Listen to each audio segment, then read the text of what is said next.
Oi, gente.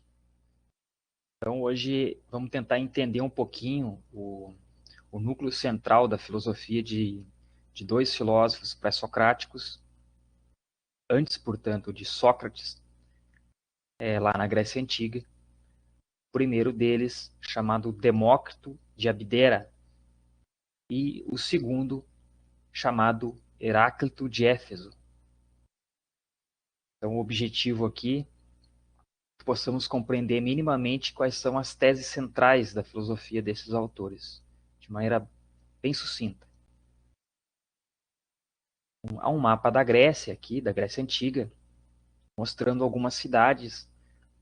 E isso é importante porque esses primeiros filósofos, eles têm o nome da cidade a qual nasceram como referência. Então, se fala de Demócrito de Abdera, porque Demócrito, ele nasceu na cidade de Abdera. Então, se fala de Tales de Mileto, porque Tales nasceu na cidade de Mileto. Assim como se fala Pitágoras de Samos. Pitágoras nasceu em Samos, nessa região onde hoje pertence à Turquia, mas na época fazia parte da Grécia Antiga. E assim por diante. Então, Parmênides de Eleia, Heráclito de Éfeso. É uma curiosidade que eu acho interessante mencionar nesse momento. Então, esse aqui é o senhor Demócrito. Logo veremos que o raciocínio, o construto filosófico de Demócrito vai ser de suma importância para a ciência moderna, sobretudo para a física e para a química, disciplinas que a gente conhece muito bem. Então, antes de falar do Demócrito propriamente dito, é preciso só relembrar que esses primeiros filósofos na Grécia Antiga, eles se ocupavam ou buscavam entender qual era a origem das coisas, né? Ou quais eram as origens das coisas.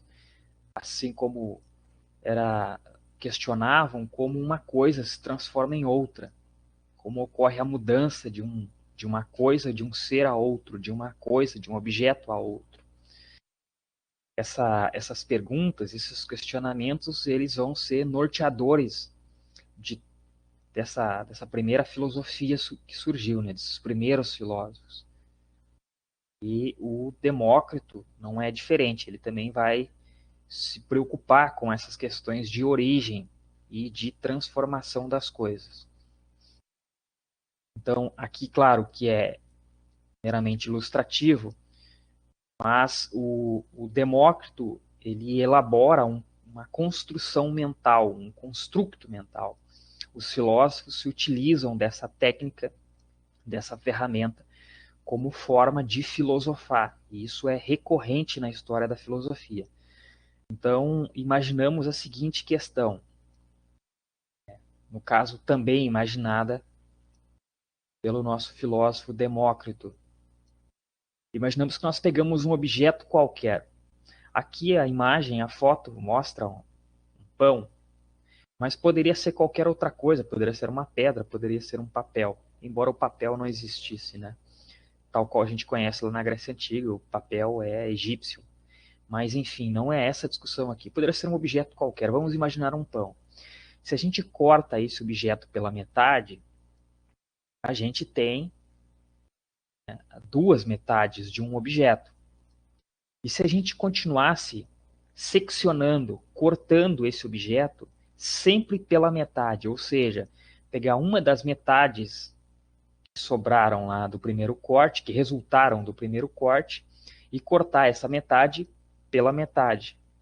E assim sucessivamente.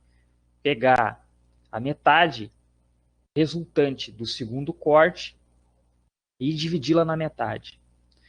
Vamos imaginar que seja possível fazer isso com uma faca.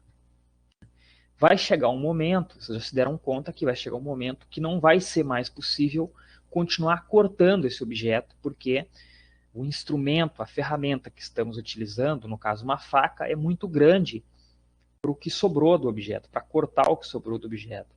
Vamos imaginar que ainda assim nós conseguíssemos utilizar outra ferramenta, outro utensílio para continuar cortando, sempre pela metade a resultante de um corte anterior.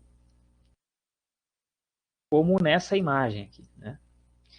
A grande questão é até que ponto nós conseguiríamos continuar cortando esse objeto. A pergunta é, chegaria um momento onde não mais seria possível cortar aquilo que restou do objeto? Ou, ao contrário, seria possível continuar cortando, talvez um último corte, de modo que a gente extinguisse o objeto, de modo que o objeto inicial sumisse, ou seja, a gente pegou um pão, cortou pela metade, pegou a metade do corte, cortou pela metade e foi cortando sucessivamente. Vai chegar um último pedaço, um último fragmento. A questão, portanto, é possível continuar cortando esse objeto? É possível continuar cortando o que sobrou, a resultante desse processo, ou, ao contrário, não dá mais para cortar? O Heráclito acredita que vai chegar um momento, vai existir um último fragmento, um último pedaço de um objeto, de qualquer objeto existente, onde não é mais possível cortar. E por que não é mais possível cortar?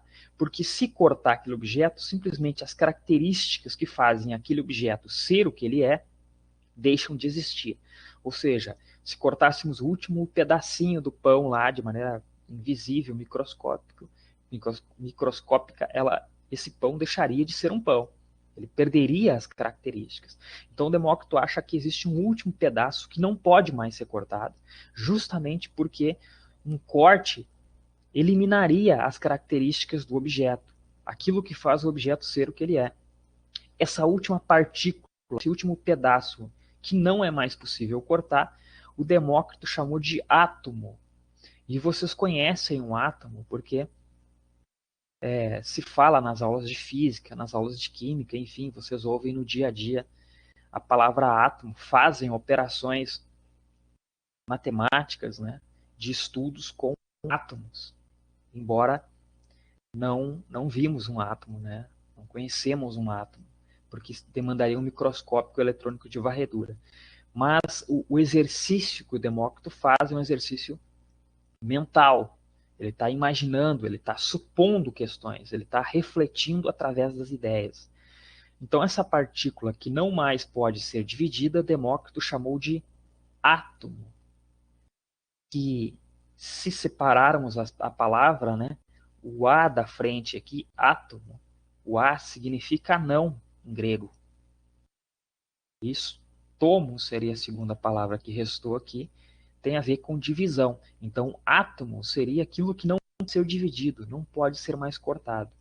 Então, repare que isso há muitos anos antes de Cristo, muito tempo antes de surgir a química moderna, tal qual a gente conhece, ou a física moderna, tal qual a gente conhece, a antiga chegou a uma ideia que hoje é muito conhecida na ciência moderna, que é a ideia do átomo. Aqui tem um átomo já na concepção moderna do átomo, né?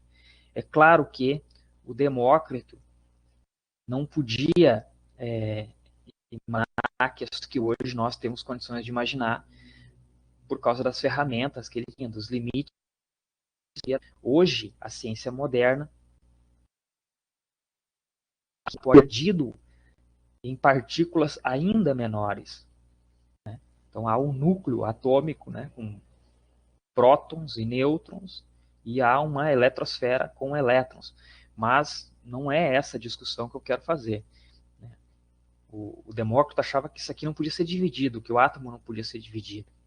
Ele errou porque os instrumentos que ele tinha para fazer esse exercício de pensamento no momento não permitiam que ele vislumbrasse isso. Nós sabemos que o átomo pode continuar sendo dividido. Mas eu só quero mostrar para vocês e chamar atenção para a capacidade de pensamento, para a capacidade de raciocínio